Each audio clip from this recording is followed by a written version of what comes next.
السلام ورحمة الله وبركاته. إلى روح سيدنا وحبيبنا وشفينا وقرة أعيننا مولانا محمد صلى الله عليه وسلم ثم إلى روح آبائه وإخوانه من الأنبياء والمرسلين ولكل منهم الصحابة أجمعين ثم إلى روح جميع سادتنا العلويين والأئمة المجتهدين والعلماء العاملين وصوفية المحققين أينما كانوا وحلت أرواحهم من مشارق الأرض إلى مغربها ونخص خصوصا إلى روح الأستاذ الأعظم الفقيه المقدم محمد بن علي بعلوي وأصوله وفروعه ثم إلى روح سيد علي الغير سيد علي صاحب الدار وسيد محمد مولد دويلة وسيد عبد الرحمن السقف وأولاده خصوصا شيخ أبي بكر السكر وشمر مختار إخوانهما ثم إلى روح عبد الله بن أبي بكر العدرس وحبيب بكر بن عبد العدرس وله شيخ بن عبد الله بن عبد العدرس وحبيب علي بن عبد الله العدرس ثم إلى شيخ علي بن أبي بكر وحبيب عبد الرحمن شيخ أحمد بن عبد الرحمن شيخ علي ثم إلى روح شيخ أبي بكر بن سالم وأولاده وشيخ حسين بن شمر سالم ثم إلى شمر بن مخرم وشمر باجر بن عبد الرحمن الأخضر وشمر الباقس وصحابة بن مروان وصحابة بن جحد ثم إلى روح الحبيب عمر بن عبد الرحمن عبد الشيخ بن عبد الله بن النبي صلى الله عليه وسلم بن عمر الحبيب عبد بن عمر بن عبد الله ثم إلى الشيخ الحبيب عبد الله بن علي الحداد وأولاده خصوصا إلى الحبيب حسن والحبيب أحمد بن حسن الحداد ثم إلى الحبيب أحمد بن محمد الحبيش وحبيب شعيب ثم إلى الحبيب أحمد بن زيد الحبيش والحبيب جعفر بن أحمد بن زيد الحبيشي والحبيب أحمد بن عمر بن سعود الحبيب محمد بن زيد نسب الحبيب أحمد بن حسن العطوس والحبيب علي بن حسن العطوس والحبيب بكر بن أبي طالب العطوس والحبيب صالح بن عبد العطوس والحبيب حسن بن صالح البحر والحبيب عبد الله بن سلطان والحبيب طاهر بن صالح الحبيب عبد الله بن الحبيب زيد بن سلطان والحبيب حامد بن محمد الحبيب عبد الرحمن حامد بن حامد ثم إلى روح الحبيب الحبيب عدرس بن عمر الحبيشي والحبيب عبد الله بن أكرم عند والحبيب علي بن محمد والحبيب سند بن حمد والحبيب عبد الله بن عمر الشاتري والحبيب سالم والحبيب محمد بن بكر بن عبد الله بن عمر الشاتري ثم إلى روح الحبيب حسن بن عبد الله بن عمر الشاتري ثم إلى الحبيب علي بن شهاب والحبيب محمد بن علي بن شهاب والحبيب عبد الله بن محمد بن علي ثم إلى الحبيب علي بن عبد الرحمن والحبيب علي بن صلى والحبيب عبد الله بن صلى والحبيب معه والحبيب محمد بن صلى والحبيب محمد بن محمد والحبيب صلى الله والحبيب علي بن محمد صلى والحبيب صلى الله والحبيب أبو بكر بن حمص والحبيب محمد بن حمص والحبيب صلى الله عليه الحبيب عبد الله بن حمص والحبيب أبو حمص وفنا وتلامذتهم على سلسلتهم والمنتسبين إليهم والآخذين عنهم ثم إلى جميع مشايخنا في الدين وشيخ هذه البلدة أجمعين وأمواتنا أمة المسلمين أجمعين ونخص خصوصا لأروح أبي حامد محمد بن محمد الغزالي دوسا أن ينسبوا شيخ عبد الكريم الجيلاني وشيخ أبو الحسن الشاذلي أبي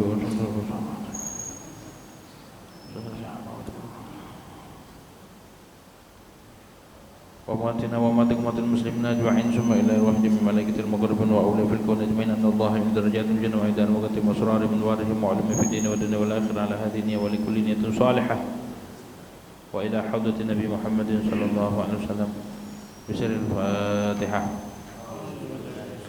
أعوذ بالله من الشيطان الرجيم بسم الله الرحمن الرحيم الحمد لله رب العالمين الرحمن الرحيم مالك يوم الدين إياك نعبد وإياك نستعين اهدنا الصراط المستقيم صراط الذين أنعمت عليهم غير المغضوب عليهم ولا الضالين آمين.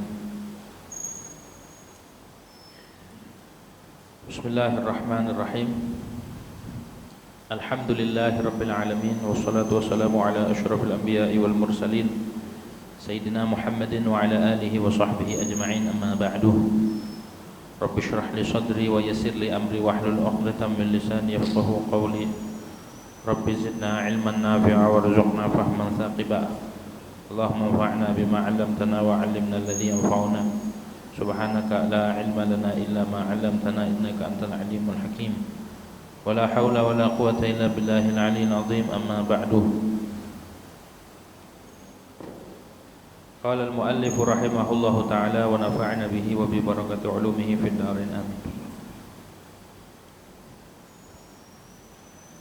وعن القليل من الدم والقيح إن كان من غير كلب dan dimaafkan pula dari yang sedikit minad dami daripada darah kan najis dimaaf wal qayhi dan nanah in kana min ghairi kalbin wa khinzirin jika ada itu yang sedikit min ghairi kalbin wa khinzir dari selain anjing dan babi. Wa anil katsiri aidan dan dimaafkan pula dari yang banyak darah yang banyak. In kana minasyakhsi nafsihi jikalau ada darah tersebut itu dari dirinya seseorang nafsihi tegasnya dirinya seorang. Wa kharaja dan keluar darah tersebut bi ghairi fi'lihi dengan tanpa perbuatan dia.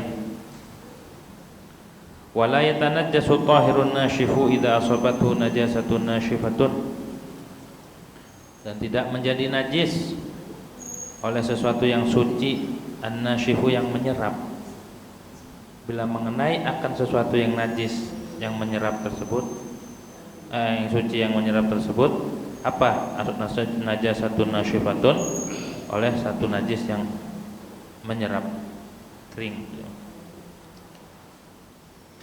Wala yathuru, dan tidak suci syai'un oleh sesuatu min najisil aini, dari najis ain, illa juludul maitati, kecuali kulit-kulitnya bangkai, idan dabaghat, bila tersamak ia maitah.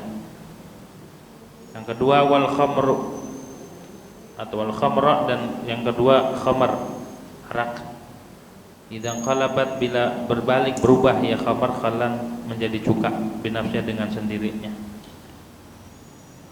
Wala yadurru fawaranuha, dan tidak mudarat oleh bergolaknya itu khamar. Wala naqluha minasyamsi, dan tidak pula mudarat memindahkan khamar dari matahari ila dhilli, kepada dhil, teduhan. Walal aqsu, dan tidak sebaliknya, tidak mudarat pula sebaliknya. Fa in turiha fiha syai'un qabla takhalluliha walau tahiran wa baqiya fiha hatta takhallalat lam tathur, maka jikalau dituangkan fiha pada khamar sesuatu sebelum menjadi cukanya khamar, walaupun yang suci, walaupun itu suci, wa baqiya fiha, dan tersisa itu syai' fiha di dalam khamar, hatta takhallalat, sehingga menjadi cuka, lam tathur, maka tidak menjadi suci itu khamar. Wallahu a'lamu bishawab. Hadirin wal hadirat yang dirahmati oleh Allah Subhanahu wa taala. Pertama-tama marilah kita panjatkan puja dan puji syukur kehadirat Allah Subhanahu wa taala, yang mana pada malam hari ini alhamdulillah kita masih diberikan nikmat oleh Allah Subhanahu wa taala, baik nikmat sehat wal afiah, nikmat panjang umur, tetap iman Islam, serta nikmat taufik wal hidayah daripada Allah Subhanahu wa taala. Masih membahas tentang najis yang dimaaf. Artinya dimaaf tidak mempengaruhi akan sahnya sholat, gitu ya. Walaupun ada najis tersebut, ada beberapa najis yang dimaaf. Di antaranya kemarin sudah dibahas sebagiannya, yaitu najis yang tidak terlihat oleh pandangan mata yang normal. Seperti apa? Seperti najis yang ada di kaki lalat. Itu kan tidak terlihat. Ketika lalat mencelok ke kotoran ataupun kecomberan, kemudian lalat itu terbang menghinggapi baju kita ataupun makanan ataupun minuman, kan tidak terlihat, maka itu dimaaf. Kenapa? Karena kalau kita sampai segitunya ditaklif, dibebankan bahwa itu najis dan harus dihindari, sulit. Sedangkan agama itu tidak mempersulit. Sulit kalau kita harus menghindari lalat. Asal kena lalat ganti baju, asal kena lalat ganti baju, ya, maka sulit. Maka dari itu kalau najisnya tidak terlihat, maka dimaaf. Pasti ada najisnya di kakinya itu, betul kan? Gak mungkin lah lalat pakai sepatu kemudian mau mencelok copot dulu sepatunya, pasti ada najisnya. Begitu. Hanya satu-satunya manusia yang tidak dipencelokin lalat cuma Nabi Muhammad SAW, karena wangi. Nabi itu wangi, harum tubuhnya, keringatnya wangi, mengeluarkan aroma misik. Makin berkeringat makin wangi Nabi mah, makin berkeringat makin wangi. Beda sama umatnya. Kalau umatnya makin berkeringat kayak tai kucing gitu ya, makin berkeringat makin asam, kalah tai kucing. Begitu deh. Beda Nabi, makanya lalat nggak berani menghinggapi tubuh Nabi Muhammad sallallahu alaihi wasallam. Ya. Tubuh yang mulia, wangi. Gitu. Nah, yang kedua sekarang ini yang dimaafkan adalah wa anil qalili minad dami wal qayhi, dan dari yang sedikit darah dan nanah. Misalkan di baju kita atau di badan kita ada darah dikit doang, sedikitnya itu ya kelihatan dikit, mah secara adat juga, oh ini sedikit. Maka gimana sholatnya, sah nggak? Sah, dimaaf itu mah, begitu. Sedikit dari darah, dengan catatan bukan dari anjing ataupun babi. Kalau darah babi atau darah anjing walaupun dikit nggak dimaaf, begitu ya, karena najis mughalladh, begitu. Tapi kalau darah selain itu, darah ayam ataupun darah kita, kalau ada jerawat ataupun ada luka dikit, maka tidak apa-apa, dimaaf. Falhasilu anna dzalika in kana min ghairihi ufiya anhu. Maka hasilnya begini, bahwa darah yang sedikit ataupun nanah yang sedikit, tahu nanah ya Bu? Nanah itu darah putih ya, darah yang busuk tuh. Itu nanti di neraka minumannya itu tuh, waliyadzubillah, di dalam api neraka. Orang yang masuk ke dalam api neraka makan dan minumnya duri, bara, sama nanah, begitu ya. Enggak sanggup, enggak ada yang sanggup, begitu tuh. Mudah-mudahan terhindar dari api neraka dan dari masuk neraka dan dari perbuatan-perbuatan ahli neraka, begitu. Jangan kita minta doang, minta selamat dari neraka, perbuatan kita perbuatan ahli neraka, sama aja ngeledek itu mah ya. Kesimpulannya, jika dari selain dia, maka dimaaf dari yang sedikit tersebut dengan catatan, dengan 4 syarat. Syaratnya 4. Dimaaf juga nggak mutlak, ada syaratnya. Pertama, ayyakuna qalilan urfan. Darahnya itu memang secara adat sedikit, terhitung itu sedikit, kayak bercak gitu ya, dikit. Atau kita ada luka dikit dong, secara adat itu dikatakan sedikit, bukan banyak. Atau apakah ada ukurannya? Ukurannya itu seukuran duit cepek, duit zaman dulu, nunggu dulu itu. Kalau itu banyak, itu namanya. Kalau di bawah itu sedikit. Kalau cuma bercak doang, kurang dari ukuran tersebut, maka dikatakan dikit. 2. Wa an la ya'siya bitadammuhi bihi. Syaratnya yang kedua, dimaaf juga bercak darah tersebut yang sedikit itu tidak maksiat dengan at-tadammuh. Tadammuh itu belepotan, berlumuran darah. Enggak maksiat berlumurannya. Seperti apa? Ka'an tadammakha bihi li ghairi gharadin. Seperti yang mana maksiat itu? Seperti berlumuran darah tanpa ada tujuan, sengaja. Apaan itu maksudnya dicolek-colekin darah? Kan enggak boleh kita. At-tadammuh bin najasati haram. Melumuri diri kita atau baju ataupun sesuatu yang ada pada kita dilumuri dengan darah, dengan yang najis, termasuk darah itu kan najis, hukumnya haram. Melumuri diri kita dengan najis itu haram. Apa contohnya melumuri najis juga? Kayak orang ulang tahun diceburin, dicomberin atau disiram pakai air najis, haram itu. Budaya mana itu? Begitu ya. Orang niup lilin aja makruh, niup lilin makruh. Kalau mau jangan ditiup. Begitu. Kenapa? Kalau ditiup nanti yang di sono yang lagi keliling yang lagi keliling kasihan. Gitu ya. Meniup lilin atau meniup api itu makruh. Memadamkan api dengan nafas itu hukumnya makruh dan juga menyebabkan fakir. Jadi kalau mau madamin api dikepet aja begitu, gitu ya, makruh. Tuh. Jadi melumuri diri kita dengan najis itu hukumnya Jadi kalau ulang tahun terus disiram pakai comberan atau air najis, makruh. Kalau pakai telur gimana? Pakai telur? Hah?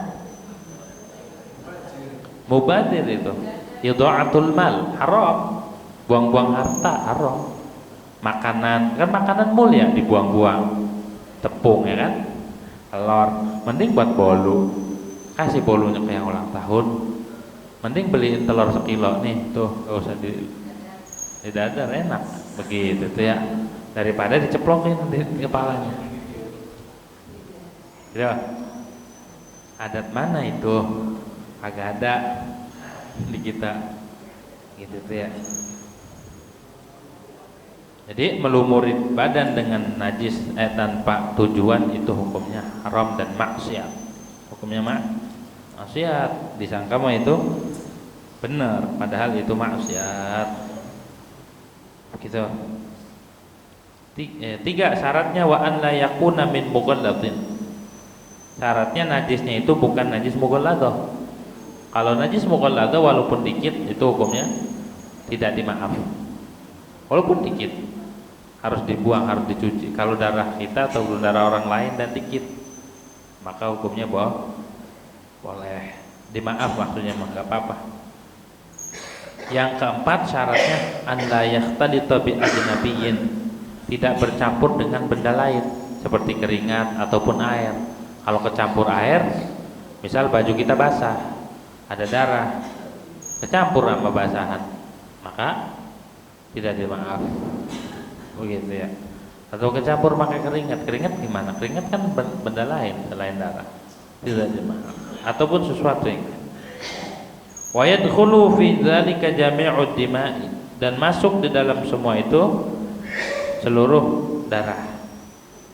Semua darah apa aja.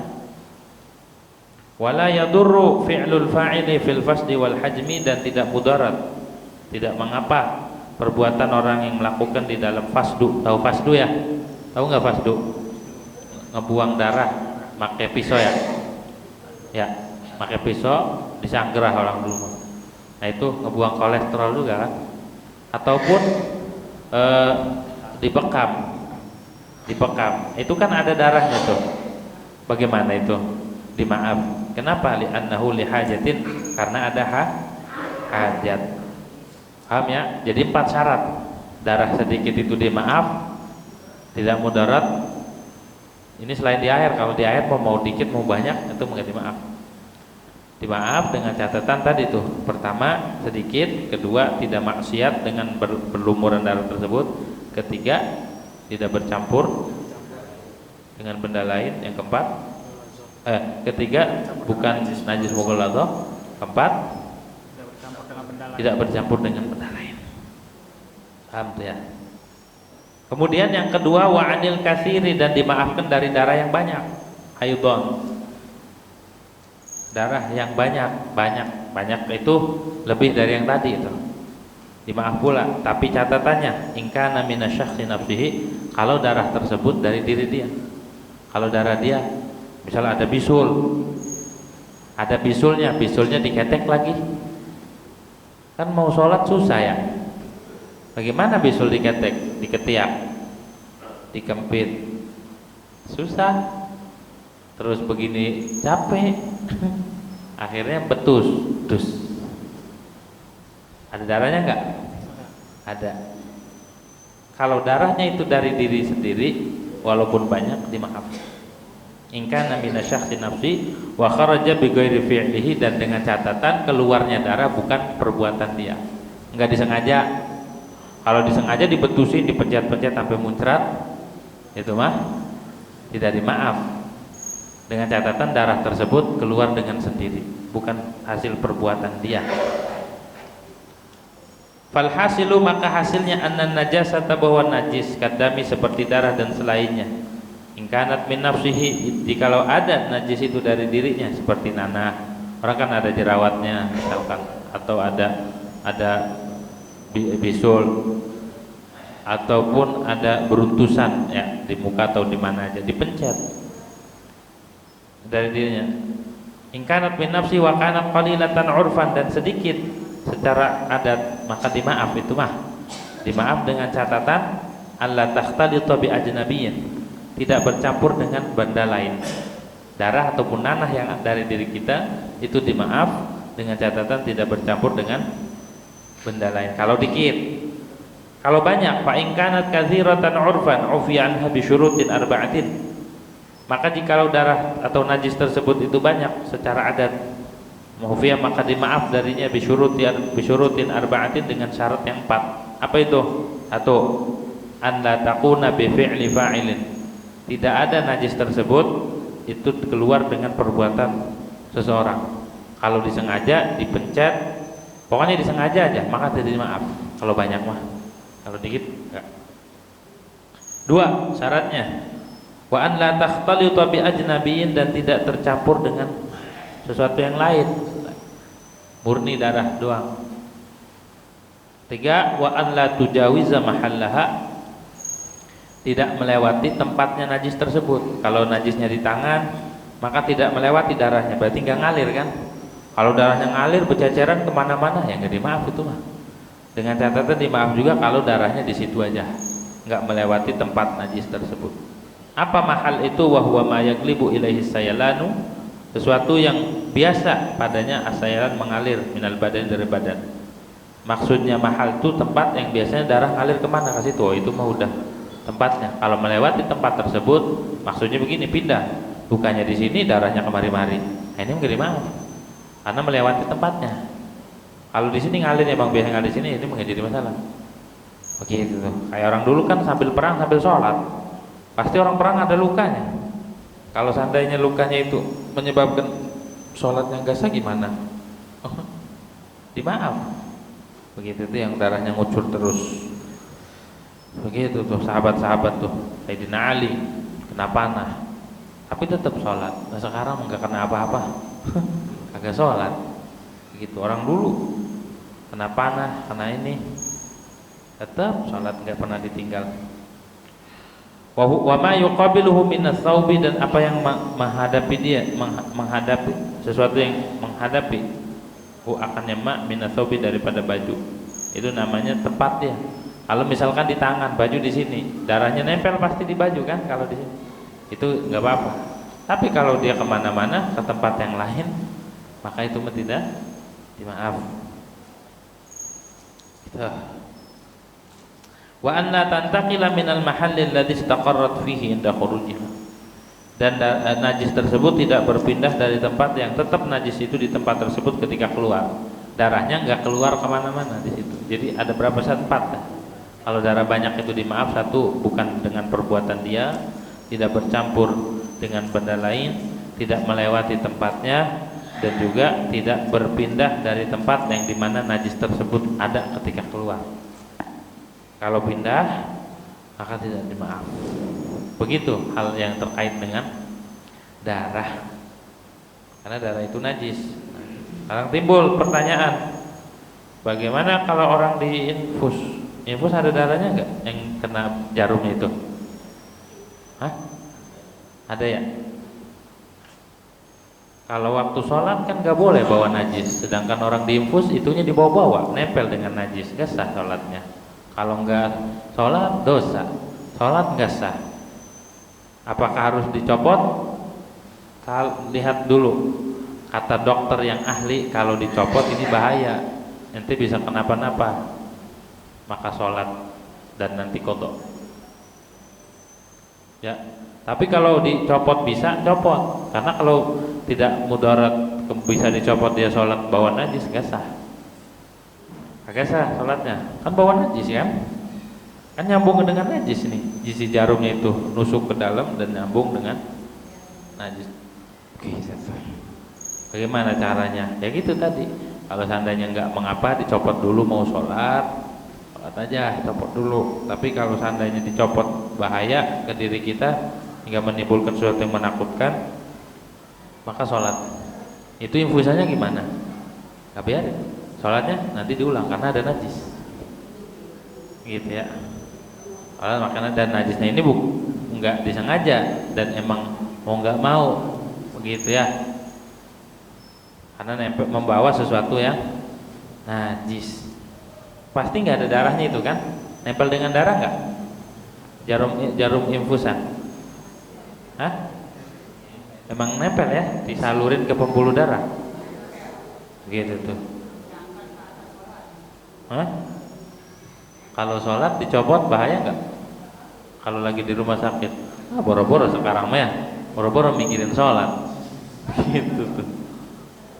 Lagi sehat aja nggak ada yang mikirin sholat, apalagi sakit. Tapi kalau orang yang benar-benar menjaga iman, menjaga takwa, menjaga perintah Allah, walaupun dalam keadaan sakit dia sholat, walaupun dia nggak bisa ngapa-ngapain dia sholat. Gitu ya. Cuma ada di dalam kitab Bughyatul Mustarsyidin, di situ disebutkan bahwa ketika orang itu sakit nggak bisa ngapa-ngapain, kan harus sholat tetap di rumah sakit. Sedangkan dia kadang kencing, ya kan, kadang ya banyak peralatan, banyak kotoran. Bagaimana dalam sebagian madhab lain selain madhab Syafi'i, mensucikan najis itu hukumnya sunnah.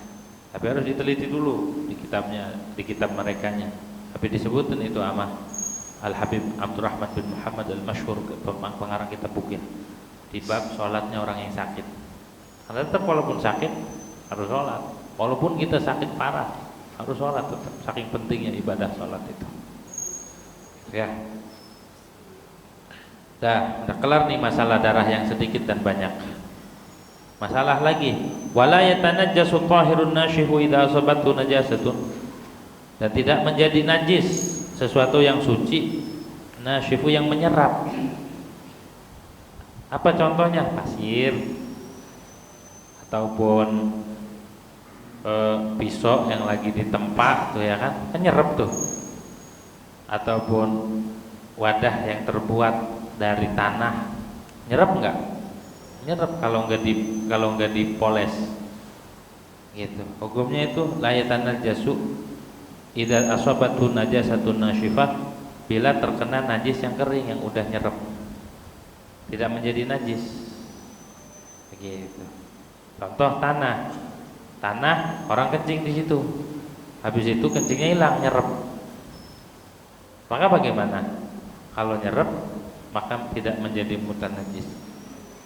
Surahnya, fa idza waqa'at 'alal ardi rufi'at anha faqat, bila terjatuh najis di situ atas tanah, kayak tadi air kencing atau kencing hewan najis kencing di tanah. Kalau semen atau keramik kan enggak nyerap tuh, maka tetap dia mah najis. Tapi kalau tanah yang nyerap, serap kering, bila terjatuh najis tersebut di atas tanah, maka yang diangkat yang mana? Rufi'at anha faqat, maka najis itu diangkat darinya saja, dari tanah tersebut. Bi khilafir ratbati, berbeda dengan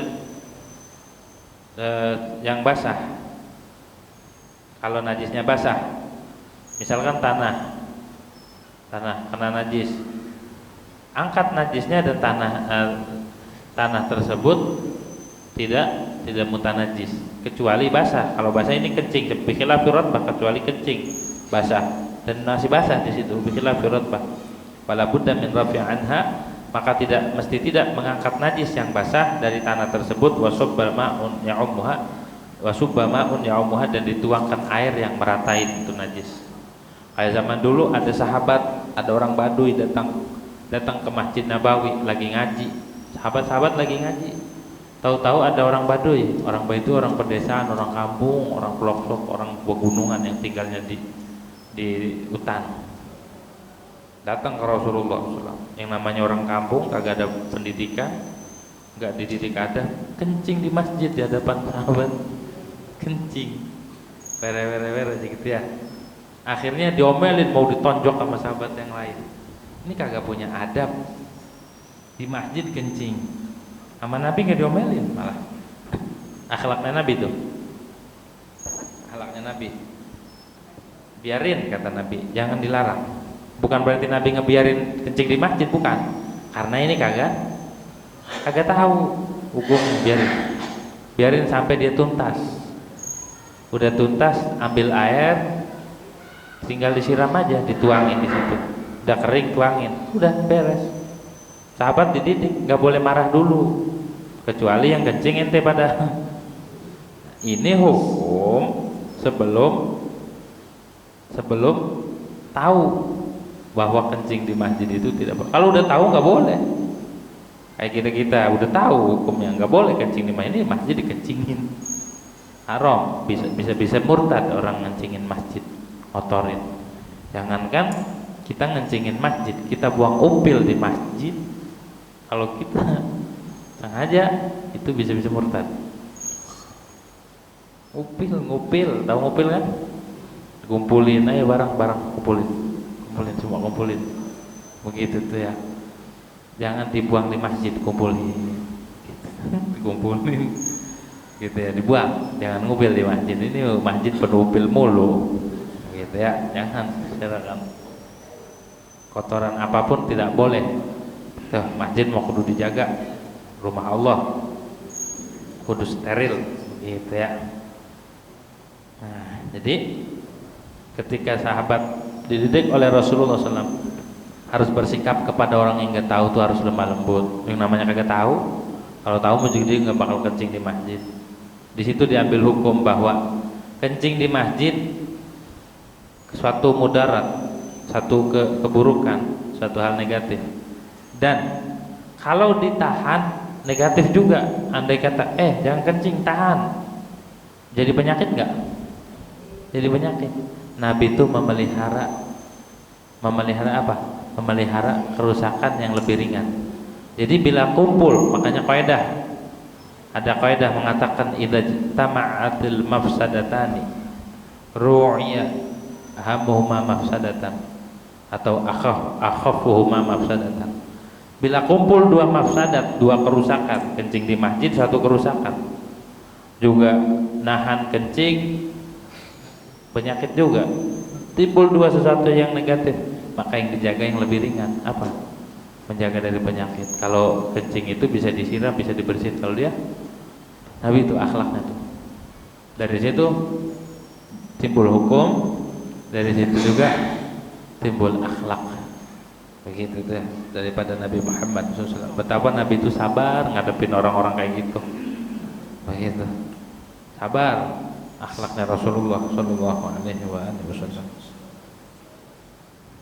Tapi orang yang kencing di masjid ini keturunannya akhirnya jadi pemimpin khawarij. Pemimpin khawarij.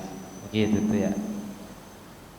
Tuh namanya Dzul Khuwaisarah julukannya. Yang kencing di masjid itu siapa? Namanya Dzul Khuwaisarah.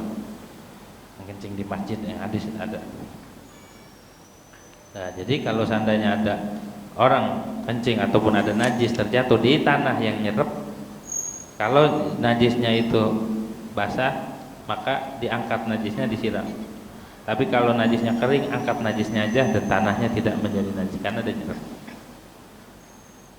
Wala yaturu, dah kelar tuh. Masalah lagi, wala yaturu syai'un min najisil aini illa juludal maitati dan dabaqat. Dan tidak menjadi suci sesuatu syai'un min najisil ain, dari najis ain. Benda najis tidak berubah jadi suci. Enggak ada sesuatu yang najis berubah menjadi suci. Bangkai enggak ada. Enggak bisa bangkai jadi suci, enggak bisa diolah pakai kayak gimana pun enggak bisa. Kecuali ada 3 nih. Barang najis awalnya kemudian berubah jadi suci. Apa itu? Juludul maitati idan dabaqat. Kulit bangkai. Bangkai kan najis. Ada orang kambingnya mati, maka kulitnya bisa dimanfaatin. Kulitnya diambil, dikelet, dagingnya dibuang. Gak boleh dimakan daging karena bangkai. Gitu ya. Kulitnya dikelet, disesetin, kemudian disamak. Disamak itu dibersihin lemak-lemaknya, dibersihin, pakai sesuatu yang tajam, tumbuh-tumbuhan yang panas, atau pakai obat, dibuang, disamak tuh ya, udah hilang semua lemak-lemaknya atau daging-daging yang nempelnya, tinggal kulitnya doang. Udah disamak, itu hukumnya apa? Hukumnya mutanajis, harus dicuci nanti, harus dicuci dulu baru jadi suci. Kalau sebelum dicuci hukumnya mutanajis. Awalnya menajis tuh bangke, kan bangke, semua bangke mau dari kulitnya, bulunya najis, tapi ketika disamak berubah itu kulit jadi cara mensamaknya dikelet, diseset, dibuangin terus sampai hilang, sampai bersih. Kemudian memakai garam boleh, pakai pokoknya yang biar hilang dah kotoran-kotoran, yang biar nggak bau, biar bau-baunya itu hilang. Kemudian dicuci, dijemur, habis itu dicuci lagi, baru suci. Bisa buat sholat, boleh dimasukin ke masjid, bisa buat dompet, tapi dimakan boleh nggak? Ada khilaf. Kalau makan nggak, gitu ya. Dah, satu tuh kulit bangke. Idan tubiqat bila tersamak, walau biwuqu'iha binafsika 'adzabik, walaupun terjatuh sendiri, enggak disamak dengan kita. Emang ada alat yang bisa mensamak secara otomatis. Au biilqa'ihi 'alaiha binahwin, ataupun kulitnya terjatuh sendiri ke alat pensamak, ke alat yang buat nyamak dengan seumpama angin. Makanya bahasanya indabaqat, yang tersamak, nggak mesti harus disamak, walaupun tersamak sendiri itu kayak dompet itu kan disamak. Wal khamra, yang kedua khamar itu najis. Khamar itu najis, tahu khamar nggak? Khamar itu perasan anggur tuh yang diminum yang bikin mabok itu najis. Kalau makanan dicampur itu jadi najis. Atau orang minum mabok, kalau yang dibilang mabok kena bajunya najis, mulutnya juga najis, pokoknya yang kena khamar itu najis. Apa itu? Wa hiya kullu muskirin. Khamar itu setiap sesuatu yang memabukkan, sesuatu yang memabukkan. Sawa'un kanat min nahwi zabibin, baik terbuatnya dari seumpama anggur kering ataupun korma, awahabin ataupun biji-bijian, walaupun ghaira muhtaramah, walaupun tidak dimuliakan, maka khamar itu hukumnya dan segala sesuatu yang memabukkan, cair, mau banyak mau dikit tetap najis. Sekarang begini, alkohol ya, alkohol mabokin nggak? Alkohol memabukkan nggak? Iya, kalau diminum, maka alkohol itu ada sebagian ulama yang mengatakan najis. Paham? Larinya dari sini nih. Masalahnya dari khamar. Khamar itu kan bukan hanya khamar, sesuatu yang memabukkan itu najis. Kalau orang mabuk jandanya najis. Enggak, itu mah. Ini minuman. Nah, jadi hukumnya alkohol gimana? Sebagian ulama yang hafik, yang warok, yang hati-hati, tidak make minyak wangi yang ada alkoholnya. Yang warok nih, kenapa? Karena bersumber dari sini. Alkohol itu memabukkan, dan sesuatu yang memabukkan itu hukumnya najis di sini tuh. Begitu tuh ya. Terus gimana? Makanya ada guru gitu tuh kalau pakai minyak wangi yang dioles, rolet, bukan minyak wangi yang disemprot. Tapi ada sebagian ulama berijtihad, bahkan di dalam kitab Lubabun Nuqul ada sebagian ulama meneliti metanol, ya etanol yang dipakai buat bahan mencairkan wangiannya, itu diteliti bahannya dari apa. Kalau emang bahannya dari khamar, dari anggur, maka hukumnya tetap najis. Atau dari sesuatu yang najis ya tetap najis.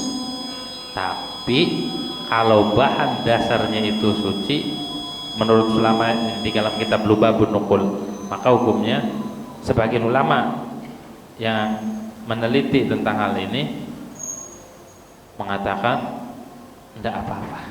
Tapi ada juga sebagian ulama, dan mayoritas ini mengatakan alkohol itu najis. Kalau seandainya alkohol najis, berarti kalau kita pakai minyak wangi yang disemprot, maka nggak sah sholatnya.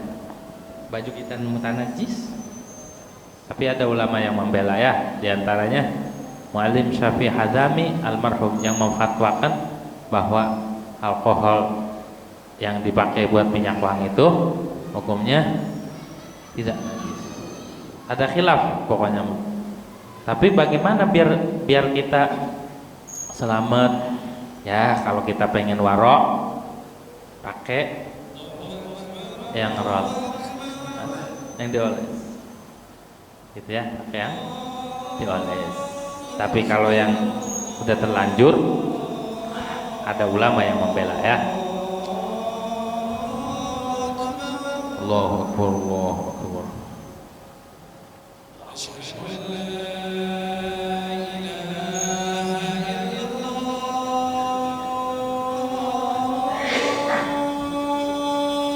Asyhadu an la ilaha illallah.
Nah, balik lagi masalah khamar atau masalah sesuatu yang memabukkan. Dalam hal ini alkohol. Alkohol ini murakkab, yakni sintetis, buatan, atau emang sumbernya dari yang najis. Tadi ya, kalau sumbernya dari yang najis maka hukumnya tetap najis. Tapi kalau buatan gimana? Nah, alkohol yang sekarang itu buatan bukan? Buatan ya? Itu tuh yang ada khilaf. Tapi walaupun buatan, kalau diminum mabok nggak? Mabok ya? Di situ. Maka setiap sesuatu yang memabokkan hukumnya najis. Ya, kullu muskirin najis, kullu muskirin haram dan najis. Ya, adapun masalah tadi pakai minyak wangi yang mengandung alkohol ataupun yang tidak. Dan kayaknya nih semua minyak wangi ada kandungannya ya, walaupun yang roll juga cuma kadarnya aja dikit gitu ya, berapa persen. Maka kalau yang pengen ihtiyat, yang hati-hati, itu tadi. Kalau yang mengikuti hukum ulama yang mengatakan nah itu mah boleh, ya silahkan, tafadhol ya. Semuanya mereka punya ijtihad. Yang penting kita ngaji, kalau ngaji kan tahu gitu ya. Nah, sekian. Ada pertanyaan nggak? Oke, kita tutup. Ya. Wallahu a'lam. Al-Fatihah.